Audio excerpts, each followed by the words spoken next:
Good morning, Saints. I welcome you to our conversation today as we continue our study of our book, How to Build an Acts 2 Community, Make Disciples, Not Christians.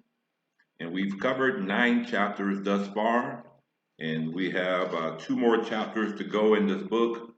I certainly pray that you have gained some great insight and information as you've studied along with us and as you continue to review the material.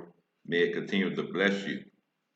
So, without any further delay, let's go ahead and start our study today with chapter 10, which is entitled Intentional Communities. Intentional Communities. Now, let's begin with this question, children of God. What is an intentional community?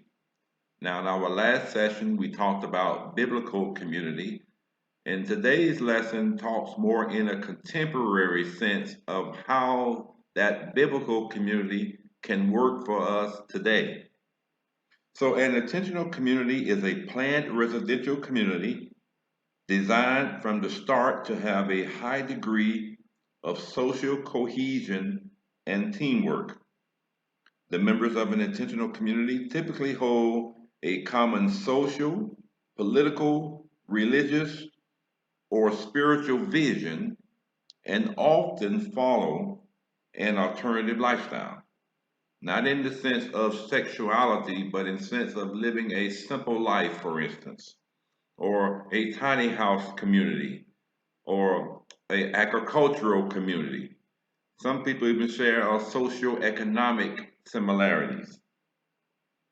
So for many people, the idea of an intentional community doesn't ring a bell, even though it has been in practice for thousands of years. Now, in essence, an intentional community is a group of people coming together in a place they create to live in some particular way. The variety of intentional communities is nearly infinite, children of God. As we alluded to earlier, some are religious, some are not. Politics may run the gamut in some. Some are large and some are small. Some are in rural settings, some in urban settings. Some people are ecologically minded or climate minded. Some of the examples that we can think of intentional communities are monasteries, communes, some people call squatter houses, cooperative housing, co-housing, shaker communities, and many other kinds of groups. Now, one of the things we don't want to do as we study this material and as we try to implement our own form or version of intentional community, we need to understand that making generalizations about intentional communities is about as accurate as making generalizations about people. So we may have encountered someone who said they were a part of an intentional community and they may have had a bad experience. So we don't want to think that every intentional community or a community that's designed around that same type of thinking will end up producing a bad experience for you. And that's true for every situation in life, whether that's a church or a ministry or a friend or coworker. People may have different views of the same thing. So you must be able to understand what things you would like to have as a part of your intentional community, learn from other people's examples, some of the good and some of the bad examples, and try to improve upon them. But we want to avoid making generalizations about this subject. Also, as we talk about these intentional communities, they are dedicated to promoting a cooperative structure. Remember, we're studying this in light of Acts chapter 2, where we see the example, the best example, from my viewpoint, of what an intentional community would look like and how it will function. Jesus designed the church to be an intentional community. I specifically want to touch on this subject since some people have tried to use this as an answer for what living in community looked like in the biblical sense. Now, I believe that in a more contemporary society in our world today, that intentional communities are pioneers in sustainable living, personal and cultural transformation, as well as peaceful social evolution. Intentional communities, again, can include eco villages, co housing, residential land trusts, income sharing communes, student co ops, spiritual communities, and other projects, as I like to stress again, where people live together on the basis of explicit common values. The passion that many people have for intentional communities is promoting cooperative culture and sustainable living. Now, that means providing the information and inspiration for those seeking community, for those who are looking at forming communities, for those struggling with the challenges of community, and for those who want to develop a greater sense of community wherever they are. So, Saints, intentional living is any lifestyle based on an individual or group's conscious efforts to live according to their values and beliefs. We like to coin the phrase with our ministry that we like to do life together. So these lifestyles may be based again on religious or ethical as well as coaching, personal transformation, and or leadership training.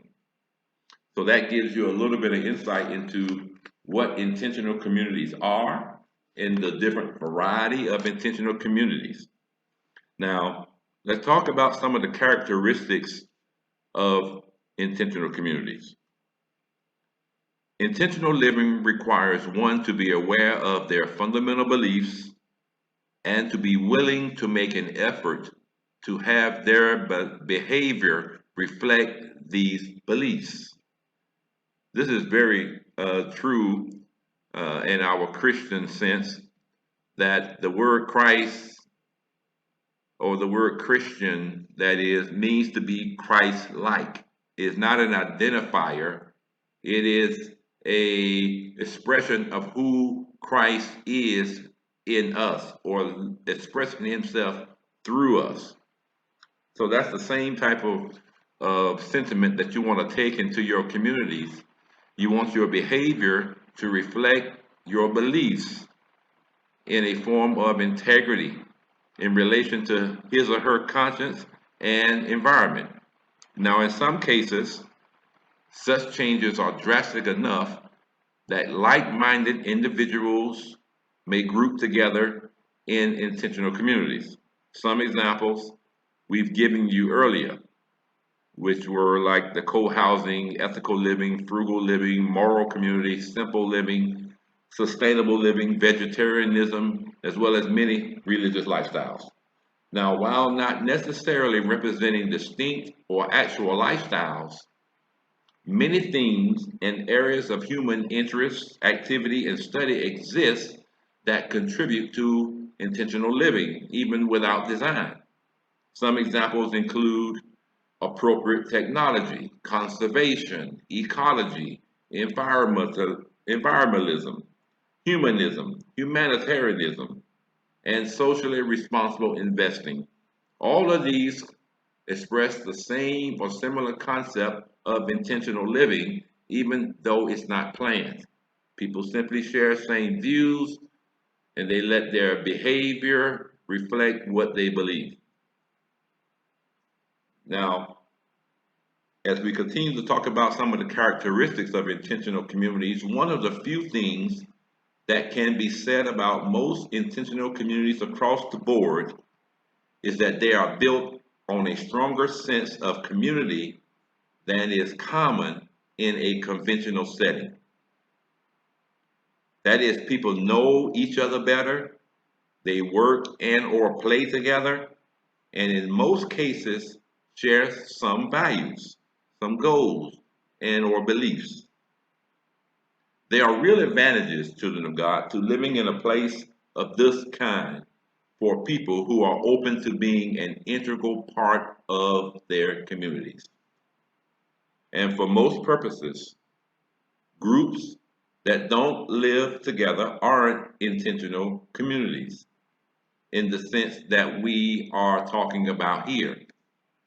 For example, we're developing what we call paradise villages across the southeastern U.S. We're acquiring property, acreage, and developing them with housing, um, gardening, with recreational opportunities for people to actually do life together. And that's what we're talking about as we talk about planned communities. Now, there are some similarities between these other examples that we've given and the models that we are implementing through our ministries here. First, the groups of people who come do not necessarily come together for any meaningful sense as we look at the secular way of intentional community. When I mentioned that people do certain things with similar beliefs and take certain actions and have similar behaviors, even though they're not planned, they're not coming together in order to work together. They're coming together to gain whatever they can get out of the connection. That is the exact opposite of what we do with intentional communities. We're not in it for us, we're in it for each other. That's very important that we understand the difference between the secular examples of intentional communities and as opposed to what we're promoting here. Second, the environment is created by some external planning group that then sells, for instance, in real estate, may sell homes or lots or living units rather than being created by the residents. Here, we are designing, planning, purchasing, and organizing our village communities, specifically in our first examples of those who are members of our church family, members of our ministerial fellowship, also those who may be graduates of our Bible colleges. So we already have a shared base of faith, belief, and togetherness. And so the translation is to using that togetherness to build a foundation of doing community or doing life together. That is the intentional community in the sense of which we are speaking of. So this is attractive to some people because the idea is that we can build a place where people are supportive rather than dismissive of each other, where our similarities are the focus rather than our differences, and where value is placed on people, relationships, rather than on money and possessions. Now, other groups may be attracted to each other. You may be familiar with a common phrase here in the US that birds of the same feather always flock together. So this is the same idea behind many other types of intentional communities, but we have to know specifically what we intend to do, which is why the word intentional is attached to communities, because we must know what we intend to do or what we envision our community being like. And each one of us want to be an example to others of what we want others to be to us. Today we're talking from our booklet, How to Build an Acts 2 Community, Make Disciples, Not Christians. We're on chapter 10, speaking about intentional communities. So as we continue with some of the things that we want to express through our communities, we understand that many of us have a shared faith and may have other shared values. If we were to just take a simple look at the word or the term community, it is often used as shorthand for intentional community. However, this is not meant to imply that intentional communities are the only kind of real community that exists. We don't want to be dogmatic in our ideas. It's simply a terminology that we use to express our vision to others. Other people may call them by different names, and so it could be very similar to what we're doing, even though it's done for different reasons.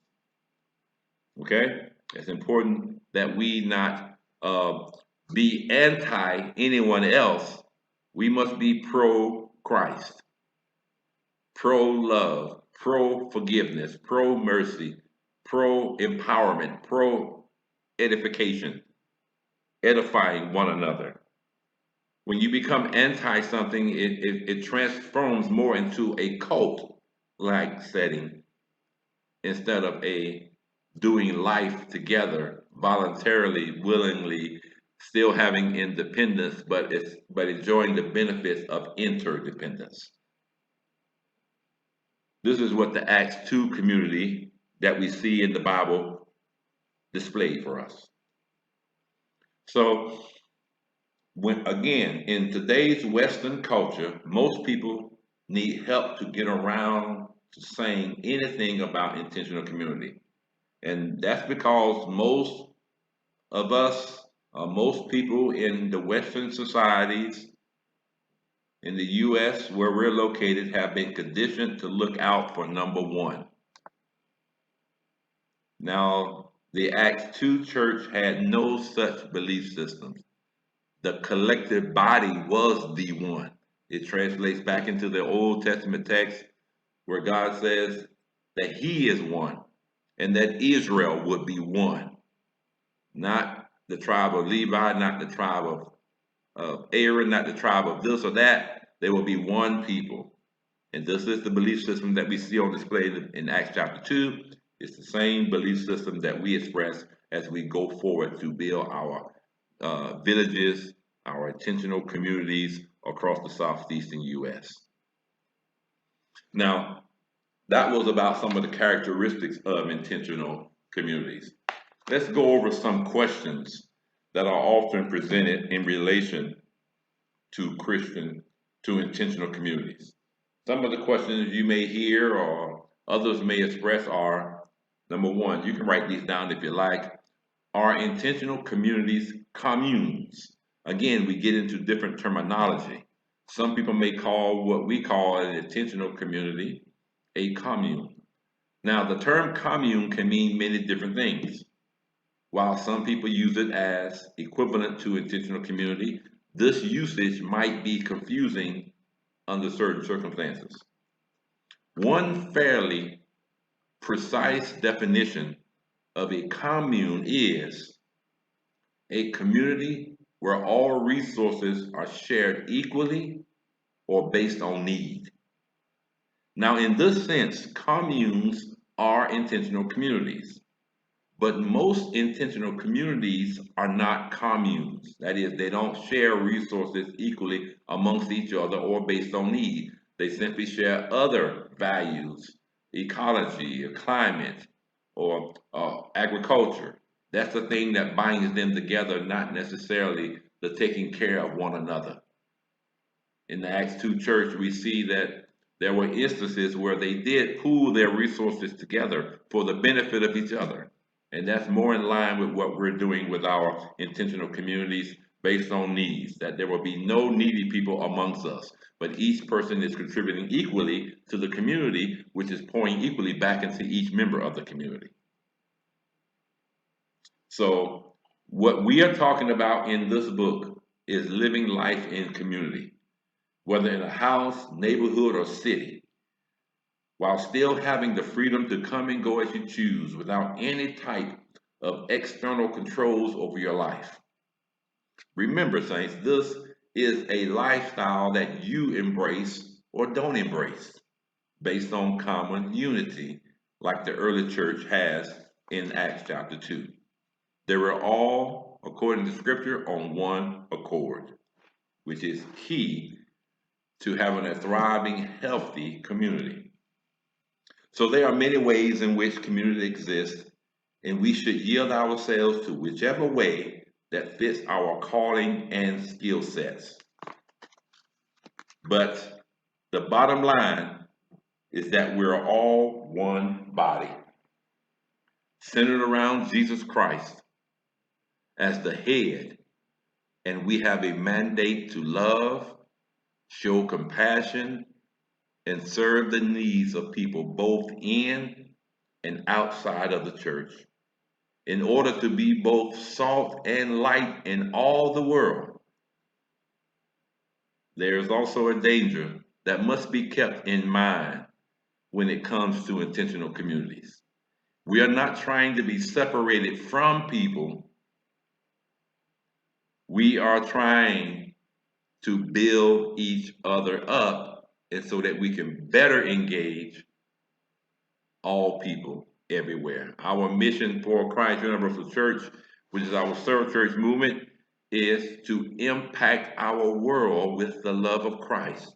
And the best and only way that I believe that that can be on display is that we have been and continually are impacted by the love of Christ through each other as well. We can only give others what we have or are receiving. So that's why we want to make sure that we're not creating the separate us and them mentality. If we want to be separated from anything, we want to be separated from things that are contrary to the will and the ways of God as displayed by Jesus. And we don't want to be so conformed to this world that we lose the power of grace, mercy, forgiveness, submission, and honor of God. So I pray that this lesson today has helped you, and as the other lessons I pray have helped you. We're approaching the end of our study, and we'll come back with our next session, which will be chapter 11, and then we'll have chapter 12, and we'll be complete. But this was chapter 11 today of the book, How to Build an Acts 2 Community, Make Disciples, Not Christians. Today we talked about intentional communities. I look forward to our next session, and as always, feel free to reach out to me or reach out to us by email. Our email address is info at agministries.net, and you can visit our main website, which is Amazing Grace Ministries, www.agministries.net. Again, thank you for this opportunity to share with you, and always know that you're being loved, you're being prayed for, and you're being cared for by God as well as each member of our community. God bless you. Until next time, be blessed and prosperous.